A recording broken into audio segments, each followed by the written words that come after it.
Saya ingin hadir kepada perjuangan teman-teman untuk mematikan dan menguburkan sumber persoalan bangsa selama ini, yaitu dinasti Solo. Karena dialah yang membuat persoalan bangsa semua ini pecah belah, dan kita dipecah belah dengan uang negara yang dipakai membayar, menghajar seluruh yang dia tidak sukai dari badan usaha milik negara yang dibayar miliaran rupiah uang rakyat. Jadi, Allah sedang membuka pintu. Saya mengikuti semua kasus tentang Tom Lembong, betapa Jokowi sangat berpengaruh, dan kemarin langsung setelah Prabowo menurunkan sinyal, "Hey Solo, pengaruhmu sudah mau saya amputasi." Nah, diamputasilah. Pertama, abolisi. Saya nggak mau bahas amnesti karena saya nggak paham. Ya. Bukan kasusnya, jadi saya nggak paham. Abolisi saya paham betul. Abolisi adalah pengakuan pemerintah penguasa menyatakan kami salah dan kalian Tom Lembong adalah benar, maka kami hentikan semua. Itu bedanya. Hanya pemimpin yang punya keberanian dan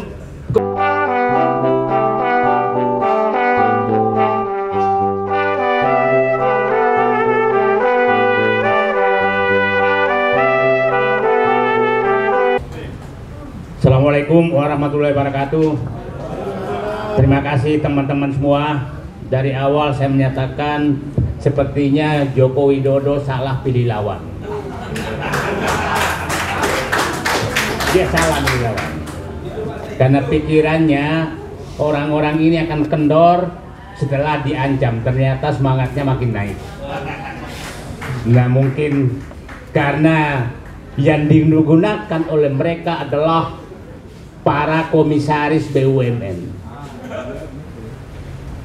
Sylvester itu komisaris Food ID. Food ID itu holding daripada PTPN, Bulog dan lain. Betapa terhinanya bangsa ini dipimpin oleh orang seperti itu sebagai komisaris dan napi. Profesor Paiman itu komisaris sebelumnya PGN, menjadi PHE anak usaha Pertamina yang paling kaya, yang sekarang diisi oleh Kodari dan Denny JA. Berapa gaji mereka? Itu kalau kasih tantem, itu anak-anak perusahaan emas. Saya paham betul. Pendapatannya besar, tidak ada yang tahu, tapi gajinya besar, tantiannya besar. Itu kira-kira bisa 1 miliar sebulan. Ya. Jadi saya datang ke sini karena saya ingin hadir kepada perjuangan teman-teman untuk mematikan dan menguburkan sumber persoalan bangsa selama ini, yaitu dinasti Solo.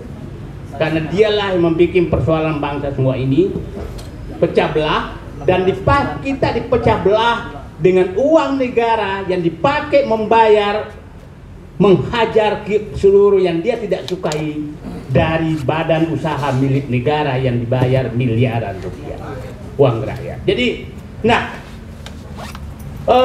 Allah sedang membuka pintu. Saya mengikuti semua kasus tentang Tom Lembong, betapa Jokowi sangat berpengaruh, dan kemarin langsung setelah Prabowo menurunkan sinyal, "Hey Solo, pengaruhmu sudah mau saya amputasi." Nah, diamputasilah. Pertama, abolisi. Saya nggak mau bahas amnesti karena saya nggak paham. Ya. Bukan kasusnya, jadi saya nggak paham. Abolisi saya paham betul. Abolisi adalah pengakuan pemerintah penguasa menyatakan kami salah dan kalian Tom Lembong adalah benar, maka kami hentikan semua. Itu bedanya. Hanya pemimpin yang punya keberanian dan hati yang bersih memberikan. Jarang sekali abolisi diberikan ke siapapun. Itulah Prabowo, dan itu sinyal kepada Solo. Hei, yang selalu menipu rakyat, membohongi rakyat, tidak laku lagi pesanmu sekarang. Aku milih jalanku dengan hati yang bersih. Oke? Nah, keluar sinyal kedua kemarin yang mencabut semua tantim, insentif dan pemberian bonus dan lain kepada komisaris BUMN. Dan keluarlah, itu tangan olah, keluar Denny JA ngamuk-ngamuk. Maka kubalas ngamuknya dia. Ngamuknya dia, terbuka semua bahwa ternyata mereka itu masuk ke BUMN untuk merampok negara, untuk menghajar negara, menghajar rakyat semua. Saya sebutkanlah, Grace Natali, komisaris main ID, holding tambang, kira-kira mungkin 2 miliar sebulan dapat. Dengan tampilnya, oke? Bentar Bu, jangan dulu. Dia bisa nggak ikut, biar nggak tercampur. Grace Natali, Samara, supaya publik paham. Samara komisaris PTPN, oke? Ade Armando baru diangkat menjadi komisaris Indonesia Power. Indonesia Power itu adalah perusahaan paling untung di PLN. Mungkin juga ada tantimnya 1 miliar dengan gajinya 1 miliar sebulan. Jadi, nah, terus ada gitaris Garing, Ganesha, Giring, Garing, Giring menjadi komisaris JMF, anak perusahaan Garuda. Yang untung di Garuda hanya JMF. Jadi mereka tuh memilih anak-anak perusahaan yang besar, yang tersembunyi, yang dapat penghasilan besar. Siapa yang gitaris lagi? Eko Yopi. Nah, saya nggak hafal. Komisaris pupuk, apa urusannya gitar sama pupuk? Nah, jadi betapa rusaknya negeri ini oleh Joko Widodo, dan mereka dibayar miliaran untuk memecah belah bangsa. Jadi saya minta seluruh rakyat Indonesia, apabila melihat wajah-wajah mereka, tanya mereka, uangmu halal nggak untuk menghancurkan? Ya, dan saya yakin di tempat lain juga melakukan yang sama. Jadi mari kita menandai mereka selama 10 tahun. Masih ingat dulu Kartika Jumadi? Ya, Jasmine. Dia kan komisaris juga. Jadi betul-betul dirusak semua ini, dan saya pikir ini tidak lepas dari tanggung jawab Erick Thohir. Dan saya berterima kasih kepada Prabowo mengambil sikap mencabut itu semua. Tapi bapak-bapak dan ibu jangan nggak usah dicabut, tuh masih besar sekali gajinya. Gaji kira-kira Denny Diala, saya yakin gaji di PHI itu mungkin dengan lain-lain 150 sampai 200 juta sebulan. Yang dicabut kan hanya yang tantiemnya. Nah, kok masih ngamuk-ngamuk? Sementara teman-teman semua berjuang di sini mengeluarkan dompetnya, dan dituduh pula ada orang besar di baliknya. Jadi yang ada orang besar di baliknya adalah teman-teman Bapak berdebat di TV.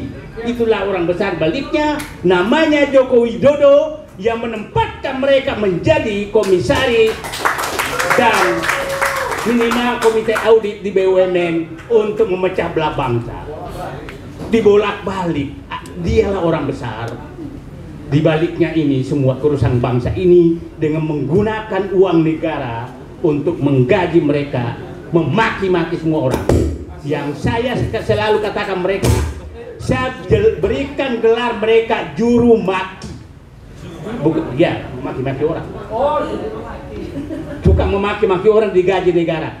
Cobalah ikuti apa kata-kata penghinaan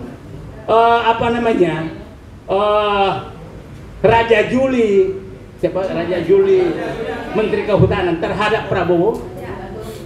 Apa kata-kata penghinaan siapa kepala kantor komunikasi presiden Hasan Nasbi kepada Prabowo, apa piagam diberikan Samara kepada Prabowo, pembawakan lebay, Grace Natali. Tapi orang seperti ini kok digaji miliaran. Terus orang-orang yang berjuang seperti ini dianggap musuh. Saya pikir Presiden Prabowo mudah-mudahan melanjutkan jalan yang benar dengan dua tanda, yaitu memberikan abolisi kepada Tom Lembong dan mencabut kenikmatan berlebih para komisaris BUMN, dan saya berharap dilanjutkan dengan pemecatan mereka gitu. Pemecatan mereka di BUMN.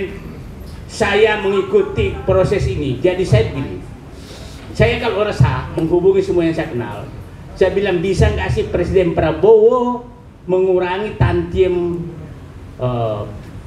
komisaris BUMN, karena bayangkan itu komisaris bank itu kira-kira kalau ini dapat 5 miliar per bulan kalau jumlahkan. Dan jangan heran ada pengamat juga kerjanya cuma menjilat terus sudah 30 tahun pindah-pindah komisaris BUMN. Nah, aku hafal semua, jadi berhentilah kalian pura-pura idealis, karena aku tahu apa yang kau lakukan terhadap bangsa ini. Nah, tapi apa yang diambil Prabowo? Dia bilang cabut semua. Jadi saya hanya minta dikurangi, dia cabut. Itulah pemimpin, dan saya harapkan Pak Prabowo semakin menjauh dari Solo itu semakin normal. Yang mudah-mudahan pertemuan kemarin ke Solo itu adalah keajaiban dunia. Presiden menghadap wakil presiden dengan gaya Pak Prabowo maju begini kayak staf ketakutan, dengan gaya Gibran depannya tangan di atas meja begini. Itulah rekayasa Allah menunjukkan bahwa kalian kutunjukkan bahwa arogansimu kepada seluruh rakyat Indonesia membuat rakyat Indonesia memperlakukan presiden seperti itu di depan keluarga dinasti Solo. Itu rekayasa Allah, tidak ada yang bisa berkenan. Karena nggak mungkin kejadian itu, karena pasti diatur oleh protokol yang dia Prabowo pasti protokol istana, protokol keluarga Jokowi pasti protokol dari keluarga Jokowi. Dan Allah memberikan kekeliruan kepada semuanya sehingga terjadi posisi duduk seperti itu. Dan itulah, jadi pada teman-teman semua tetap berjuang saja, nikmati prosesnya, jangan kecewa hasilnya, tapi Allah serahkan semua kepada Allah, rekayasa yang akan dilakukan. Terima kasih. Penutup saya, Pak Joko Widodo, pengaruh Anda, pesanan dari Anda kelihatannya sudah lewat. Berhentilah teman-teman semua yang sebelah sana ngejago, karena menghadapi orang-orang jago di sini. Kalau orang ngejago menghadapi orang jago itu nggak level. Terima kasih. Assalamualaikum warahmatullahi wabarakatuh.